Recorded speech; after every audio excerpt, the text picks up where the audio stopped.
بسم اللہ الرحمن الرحیم. کشمیر ڈیجیٹل کے ساتھ میں ہوں سید عارف بہار. ناظرین، اسرائیل نے ایران پر اچانک حملہ کر کے عالمی سیاست میں کئی نئی جہات اور کئی نئی ڈائمینشنز اور ڈائنامکس کا جو ایک ظہور کیا ہے، اور یوں لگتا ہے کہ انسانیت کے لیے جس خطرے اور خدشات جو محسوس کیے جا رہے تھے وہ اب حقیقت بن کر سامنے آ رہے ہیں، کیونکہ بہت سے ملک ایسے ہیں جن کی حوث ملک گیری اور توسیع پسندی کی جو پالیسی ہے وہ جاری ہے، اور اس خواہش میں کوئی کمی نہیں آ رہی. چونکہ اسرائیل اور بھارت قریبی اتحادی ہیں، نہ صرف دفاعی تصویراتی اتحادی ہیں بلکہ سیاسی اور سفارتی محاذوں پر بھی دونوں کے درمیان گاڑی چھنتی ہے، تو اس لیے یہ سارے خطرات اور خدشات جو مڈل ایسٹ میں اس وقت نمودار ہوئے ہیں یا ظاہر ہوئے ہیں، یہ ہمیں بھی درپیش ہیں جنوبی ایشیا میں. اور ابھی کچھ ہی عرصہ پہلے ہم جنگ کا ایک مختصر دور دیکھ چکے ہیں. اس ساری صورتحال پر گفتگو کرنے کے لیے آج ہمارے ساتھ موجود ہیں آزاد کشمیر کے پہلے تھنک ٹینک CISS کی ریسرچ آفیسر PhD اسکالر قرۃ العین شبیر. قرۃ العین، بہت شکریہ آپ کا.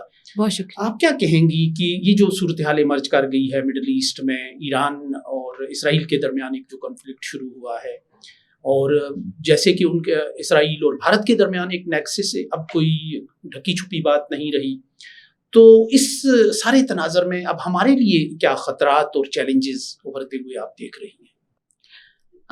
جی عارف بہار صاحب، اس میں جو ہے جو امپلیکیشنس ہیں پاکستان کے حوالے سے وہ کافی زیادہ ہیں. پاکستان کا ایسٹرن بارڈر، جیسے کہ ہم جانتے ہیں کہ ایک US نواز ہندوتا جہاں پہ ایک رول ہے، جہاں پہ BJP جیسی ایک جماعت ہے جو کہ ایک ذہنیت ہے ہندوتا، جس میں مائنورٹیز کے ساتھ بالخصوص مسلمانوں کے ساتھ ایک ناروا سلوک جو ہے وہاں ہندوستان میں رکھا جاتا ہے.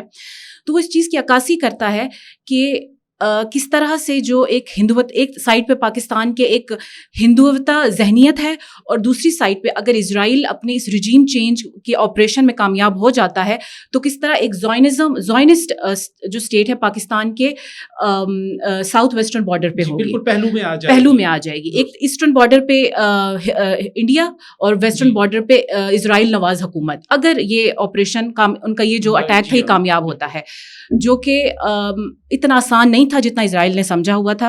اسرائیل کو لگا کہ جو ہی وہ ایران کی سینئر جو ملٹری کمانڈ ہے اس کو قتل کرے گی، یا پھر ان کی جو نیوکلیر فیسلٹیز ہیں وہاں پہ اٹیک کرے گی، تو خود بخود جو ہے وہاں پہ کسی میریکل کے تحت جو ہے وہ رجیم چینج ہو جائے گی. تو ایسا نہیں ہوتا.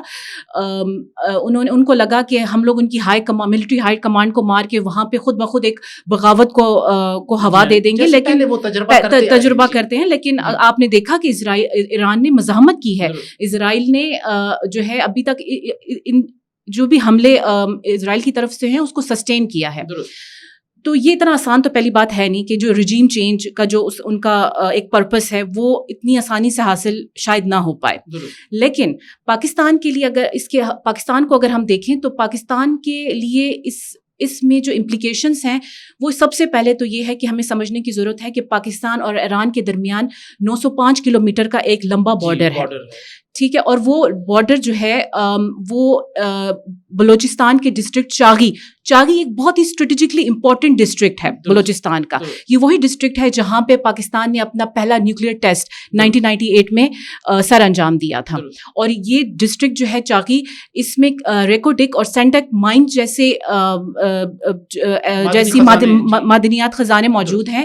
تو یہ بہت ہی ایک طرح کا اسٹریٹجکلی بہت امپورٹنٹ ہے پاکستان کے لیے. آپ نے اٹھایا کہ اگر خدا نخواستہ رجیم چینج میں وہ کامیاب ہوتے ہیں تو پھر تو پاکستان کے بارڈر پہ آ جائے گا، بارڈر پہ. اور آپ دیکھیں کہ یہ بات اب کسی سے ڈھکی چھپی نہیں ہے کہ جو BLA اور یا BLF جیسی تنظیمیں ہیں وہ انڈیا نواز ہیں، کہاں سے شہ پاتی ہیں اور کیسے وہ پاکستان کے اندر بلوچستان میں دہشت گردی میں ملوث رہی ہیں. تو اگر رجیم چینج ہو جاتی ہے اور کوئی ایسی رجیم وہاں پہ آ جاتی ہے جو اسرائیلی نواز ہوگی، تو پاکستان میں دہشت گردی کے واقعات میں بہت حد تک جو ہے اضافہ ہوگا، جو پاکستان کی سالمیت کے لیے خطرہ ہے. تو ایسے میں ہمارے انٹرنیشنل ریلیشنز میں مکائیولی کو بہت مانا جاتا ہے. ان کی بک دا پرنس، اس میں ایک کال ہے کہ neutrality is based on ruins, کہ جو نیوٹرلٹی ہوتی ہے ایسے موقعوں پہ غیر جانبداری وہ کام نہیں آئے گی. جو ویسے بھی ایک یہ بھاریاں جو لگی ہوئی ہیں، ایک تاثر یہ ہے، اور خود ایک بدی کے محور کے نام سے، ایکسیس آف ایول کے نام سے جو فہرست ایک دور میں 9/11 کے بعد جاری کی گئی تھی، جس میں 4 مسلمان ممالک شامل تھے، ایران اس کا آخری فہرست کا ملک تھا. تو یہ بھی تو ایک حقیقت ہے کہ ایک فہرست تیار ہے، ہٹ لسٹ مسلمان ملک. جی بالکل. آپ دیکھیں اب تک 600 دنوں میں اسرائیل نے 6 ممالک پہ حملہ کیا ہے: Gaza, Syria, Lebanon, coast of Malta اور اب ایران. درست. اب آپ اندازہ یہاں سے لگا سکتے ہیں کہ ایران ایک سائیکوپیتھک اسٹیٹ بن چکا ہے، جو کہ جس کو انٹرنیشنل لا یا رول بیسڈ آرڈر کی کوئی پرواہ ہی نہیں ہے. اور وہ ایک ایسا جسے کہتے ہیں نا کہ ایک ایسا ضدی اور بگڑا ہوا بچہ ہے اپنے ماں باپ کا، جو بضد ہے کہ اس نے بغیر کسی کانسیکوینسز کے وہ کام کرنا ہے جو وہ کرنا چاہتا ہے. پاکستان بھی شکار رہا ہے اس حالیہ جنگ میں بھی، ان کے ڈرونز کے ذریعے، ان کی ٹیکنالوجی کے ذریعے. یہ بھی کہتے ہیں کہ جو انسانی ذہن ہے وہ بھی پیچھے کہیں نہ کہیں بیٹھا ہوا تھا. اسرائیل نے پوری مدد کی تھی بھارت کی. بالکل. اسرائیلی میڈ کامیکاز ڈرونز جو کہ پاکستان میں استعمال ہوئے انڈیا کی طرف سے، جو حالیہ ان کا جو انڈیا پاکستان کا جو اسٹینڈ آف تھا مئی میں، اس میں جو اسرائیلی میڈ ویپنز تھے ان کا تو بہت زیادہ آپ کو پتہ ہے کہ چرچا رہا ہے. تو یہ بات اب کسی سے ڈھکی چھپی نہیں ہے کہ اسرائیل اور انڈیا کا ایک ایکسس جو ایک الائنس بن چکا ہے، اور وہ الائنس پاکستان کی سالمیت کے لیے کافی خطرہ ہے. تو آپ کیا دیکھ رہی ہیں کہ OIC کے 21 ممالک نے ایک اعلامیہ جاری کیا ہے، تو اس جھٹکے سے یہ جو اس وقت لگ رہا ہے، اور مسلمان کسی حد تک سمجھتے ہوئے نظر آ رہے ہیں خطرے کو، چیلنج کو، تو OIC میں آپ کوئی نئی روح محسوس کر رہی ہیں؟ دیکھیں، سیریا کے علاوہ جتنے بھی ابھی تک اسلامی ممالک ہیں انہوں نے اسرائیل کی اس اٹیک کو کنڈیم کیا ہے. ایون سعودی عرب نے کہا ہے کہ ایران ہمارا بھائی ہے. تو یہ ایک پازیٹیو پہلو بھی اگر ہم دیکھیں اس سب میں، ایک امید افزا ہے کہ جو مسلمان ممالک ہیں، اسرائیل کے اپنے آپ کو پتہ ہے مسائل ہیں، اور یہ ایک پازیٹیو ڈیولپمنٹ ہے کہ اس طرح سے ہمیں بہت کم ہی دیکھنے کو ملتا ہے کہ جو امت مسلمہ کی جو یونٹی ہے اس کا مظاہرہ ہمیں بہت کم ہی دیکھنے کو ملتا ہے. تو ایران اور اسرائیل کی اس لڑائی میں یہ پازیٹیو ڈیولپمنٹ سامنے آئی ہے، یعنی OIC میں ایک جان پڑتی ہوئی نظر آ رہی ہے. تو انٹرنیشنل کمیونٹی کا جو رد عمل ہے وہ ہمیں اتنا نظر نہیں آ رہا. ظاہر ہے غزہ میں بھی ہم نے دیکھا، لیکن اس جنگ میں بھی ہمیں غیر جانبدار سے نظر آ رہے ہیں جو انٹرنیشنل کمیونٹی ہے. تو آپ کیا سمجھتی ہیں؟ دیکھیں، انٹرنیشنل کمیونٹی سے زیادہ میں بات کروں گی انٹرنیشنل لا کی، کیونکہ دیکھیں ہم سب جو پوری دنیا کے ممالک ہیں، ہم World War II کے بعد بہت محنت کر کے، بہت سارے ٹرائل ایرر سے ہم نے سیکھا کہ ایک رول بیسڈ آرڈر ہونا چاہیے، اور ہم نے ویانا کنونشنز کے تحت یہ سیکھا کہ ہم اپنے مسائل جو ہے ڈپلومیٹکلی بھی حل کر سکتے ہیں.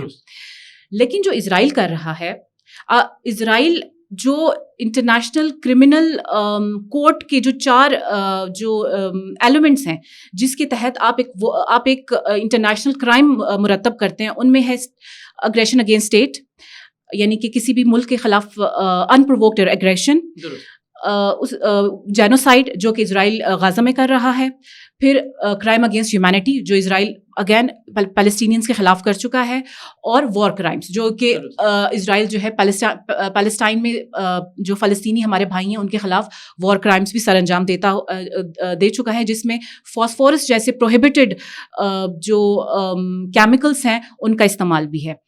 تو آپ دیکھیں انٹرنیشنل لا کی دھجیاں اڑا رہا ہے اسرائیل، کیونکہ یہ جو 4 ایلیمنٹس میں نے ابھی آپ کو بتائے ہیں، ان چاروں کا اسرائیل جو ہے ان چاروں کو جو ہے وہ وائلیٹ کر چکا ہے. اور دیکھا جائے تو اسرائیل انٹرنیشنل لا کے حوالے سے ایک انٹرنیشنل کرمنل ہے، وہ ایک انٹرنیشنل کرائم سرزد کرتا رہا ہے، اس کا کردار ایکسپوز ہوا ہے، اور بھارت ایکسپوز ہوا ہے. صرف اسرائیل نہیں ہوا کہ وہ ایک الائی ہے، اس کا ایک تصویراتی اور ہر محاذ کا ایک الائی ہے، اور انہوں نے ایبسٹین رہ کے اور مخالفت کر کے اقوام متحدہ میں یہ ثبوت دیا ہے.